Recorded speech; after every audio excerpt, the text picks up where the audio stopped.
All right, so today we're diving into a pretty pretty controversial claim that's been floating around on social media. You want to know, is it true? Did Donald Trump actually plan to deport 3.7 million Nigerians from the U.S.? Yeah. There's been a lot of anxiety about this, especially among Nigerian communities. So it's a good thing you brought this to us for a closer look. I can see why you'd want to unpack this one. It is fascinating how these things go viral so fast, especially when they sort of play on existing anxieties about immigration. And this 3.7 million number is actually bigger than the estimated Nigerian population in the entire U.S. Yeah, right off the bat, something seems a little bit fishy there. So where did this whole thing come from? Well, it seems like it originated from an unverified social media post. Okay. You know how it is. Shares, likes, retweets, and suddenly it's everywhere, whether or not it's accurate. So no official press release or no speech, nothing from Trump himself ever mentioned this plan. Exactly. A reputable Nigerian news outlet, JED, Gang, did a deep dive into this claim, and they couldn't find a single shred of evidence to support it. There's nothing from the Trump administration. Okay, so that's pretty clear. But Trump was known for his strong stance on immigration. Right. The travel bans, talk of a border wall, that stuff definitely got a lot of attention. Yeah. Did his policies actually match the tough talk when it came to deportations? That's where things get a little more nuanced.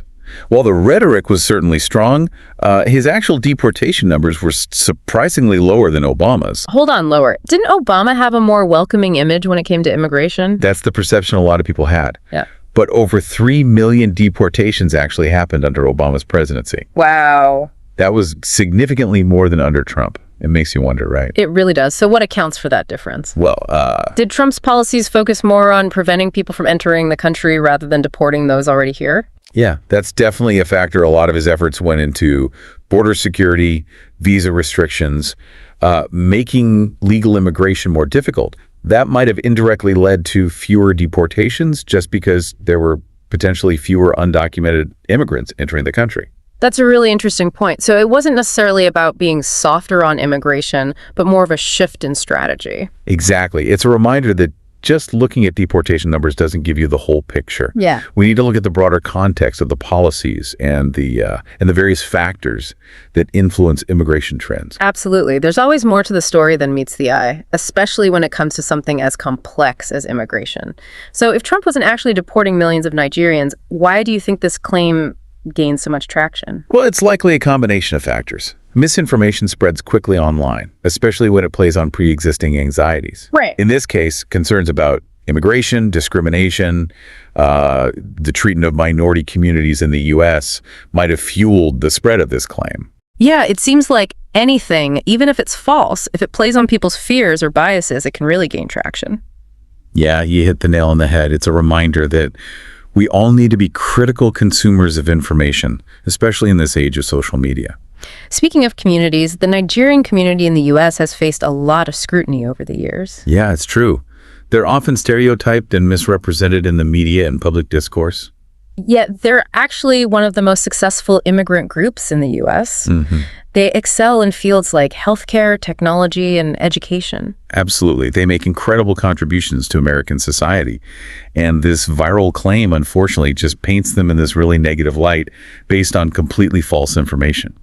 Yeah, it's a shame how easily misinformation can target and really harm entire communities. So what's the big takeaway here? Why is this whole story important for our listeners?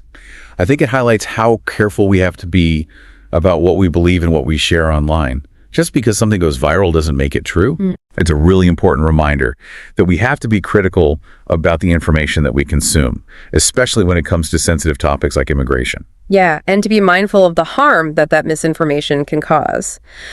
All right, so we've debunked the viral claim and looked at some of the nuances of Trump's immigration policies. Where do we go from here?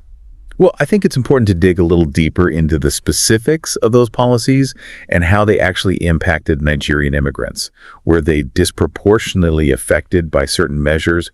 How did their experience compare to other immigrant groups? That's a great question. Let's dig into that right after we hear from our sponsor. Okay, we're back and ready to really unpack how some of these policies actually played out for Nigerian immigrants specifically. Yeah, it's important to remember that even though overall deportation numbers were down under Trump, certain groups might have had a different experience, Nigerians included.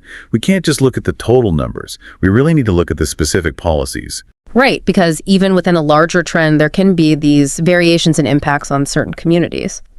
So what were some of the key policies we should be thinking about here? One that comes to mind is the travel ban. Now, while it wasn't specifically aimed at Nigeria, it did include restrictions on a bunch of African countries. Yeah. This created a lot of uncertainty and disruption for families and people trying to travel or immigrate to the U.S. I remember that causing a lot of controversy and legal challenges. Did the travel ban directly lead to an increase in deportations from Nigeria? It's hard to say for sure. The data on deportations is often lumped together, so it's hard to separate out the effect of one policy. But it's probably safe to say that the travel ban, combined with more scrutiny of visa applications and stricter enforcement, made things tougher for Nigerian immigrants. So even if they weren't being specifically targeted for deportation, the overall environment became more restrictive and difficult to navigate. Exactly. And that environment of fear and uncertainty can really impact a community, even if the actual number of deportations doesn't change that much. It's like this ripple effect, Yeah. Beyond the direct impact, there's this broader sense of anxiety and vulnerability. Did any of Trump's policies specifically target Nigerians, or were they just caught up in these wider changes? Well, there was one policy that had a big impact on the Nigerian community. In 2019, the Trump administration announced these restrictions on visa renewals for Nigerians, making it a lot harder to stay in the U.S. legally. This wasn't like the travel ban that was broader. This was aimed right at Nigeria. Wow, I imagine that caused a lot of stress and disruption for those affected. Were there any reasons given for singling out Nigeria like that? The administration said it was about security concerns, people overstaying their visas, and the Nigerian government not cooperating with sending back citizens who were supposed to be deported from the U.S. Okay. However, a lot of people saw this as discrimination, unfairly targeting a specific group. Yeah, that makes sense. So we're seeing a mix of these broad changes to immigration policy and then a specific policy focused on Nigeria. Both of these things make things harder for Nigerians in the U.S. It's a complicated situation, but I think we're getting a better understanding of how all this actually worked. Yeah, and it really shows how important it is to look beyond the headlines and really understand all the little details. It's not always so black and white. Right. There are all these layers of complexity and unintended consequences that need to be considered. So you've talked about the travel ban, visa restrictions. Were there any other policies that had a big impact on Nigerian immigrants during this time? Another big one was the increased focus on what they called interior enforcement. This meant stepping up raids and workplace inspections, which often ended up with undocumented immigrants being detained or deported. And this didn't matter where they were from. So even if Nigerians weren't the main target, they were still vulnerable to these wider enforcement efforts. Exactly. And you have to remember, the impact of these policies goes beyond just those who were directly affected.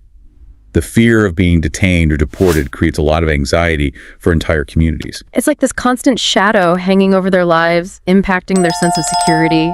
I can imagine this would be really difficult for families with mixed immigration status. Absolutely. And it can have long-term effects even after those policies change or go away. Yeah, listening to all of this makes me think about the real human cost of these policies. It's easy to get caught up in the politics and the numbers, but we have to remember that there are real people whose lives are turned upside down because of these decisions. I agree. Behind every statistic, there's a story. And those stories tell us a lot about how policy choices affect people in really complex ways, sometimes in ways that weren't planned. It's a really good reminder to approach these issues with some understanding and empathy. So with everything we've talked about, how would you sum up the impact of Trump's immigration policies on Nigerians in the U.S.? Well, that claim about deporting 3.7 million Nigerians was definitely false. It's clear that Trump policies made it harder for Nigerians to be in the U.S. The combination of the travel ban, the restrictions on visas, and the stricter enforcement created this feeling of fear and uncertainty. Even if deportations didn't go up a lot, it's a complex issue that shows us how important it is to look past the headlines and see how policies affect different groups. That's a great point. Even when a specific claim is debunked, there can still be a lot of truth behind the bigger issue. And it's super important to dig deeper and really try to understand these policies and how they affect people's lives. I think we've covered a lot, but there's one more piece I want to talk about. The whole issue of misinformation and how it gets mixed up in all this. Yeah. We'll get into that right after a quick message. We've been talking about Trump's immigration policies and how they affected the Nigerian community. But let's go back to where we started with this whole deep dive, that viral claim about the 3.7 million deportations. Right. It's like the perfect example of how misinformation can spread like crazy online. Yeah, it is. It's really something. This case shows how we really got to be careful about the information we see online. We can't believe everything we read, especially when we're talking about something as sensitive as immigration.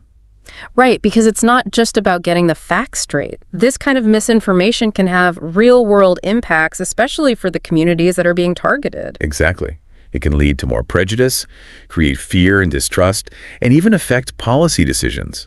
And think about it, this claim about mass deportations probably made a lot of people in the Nigerian community feel anxious, even though it wasn't even true. So what can we do about it? How do we fight back against this misinformation, especially when it's so easy to spread online? Well, the first thing is just being aware of it. Mm-hmm. Once we understand how it spreads, we can start to develop some critical thinking skills. Question everything, look for good sources, think about the motivations behind the information. Those are all really good things to do. It's almost like being a detective online, trying to find those really reliable sources of information in all the noise. Yeah, exactly. And don't be shy about fact-checking. There are tons of websites now that are dedicated to figuring out what's true and what's not. Sites like Snopes, PolitiFact, and factcheck.org are good places to start. And remember, your local library is an awesome resource too. Librarians are pros at finding reliable information. They can really help you figure out how to do research. Yeah, they're a great resource that people don't use enough. But one of the most important things we can all do is just be more careful about what we share online. Before you hit that retweet button, take a second, think about where that information came from. Is it a trustworthy source? Is it accurate? Could it be harmful? Those are all great questions to ask. It's easy to get caught up in the moment and share something without thinking it through. And once you share it, it's out there. You can't take it back. It's like a ripple effect. You throw a pebble into the water and the ripples just keep spreading. It's the same with information online. So what's the big takeaway you want our listeners to walk away with from all of this? Be critical of what you see. Be curious and stay informed. Don't let misinformation be the thing that shapes how you see the world. Dig a little deeper, find good sources, and consider different perspectives. I like that a lot. And for all of you listening, here's something to think about as you keep learning about this topic. How can we make the internet a place where people can have good discussions and share information that's actually true, especially when it comes to sensitive topics like immigration? It's a challenge we all face online, but it's something worth working towards. Definitely. If we can help people learn how to evaluate information, think critically, and share responsibly, we can create a more informed and fair internet for everyone. I couldn't agree more. It's been great talking about this with you. Thanks for sharing your insights. My pleasure. Until next time, stay curious.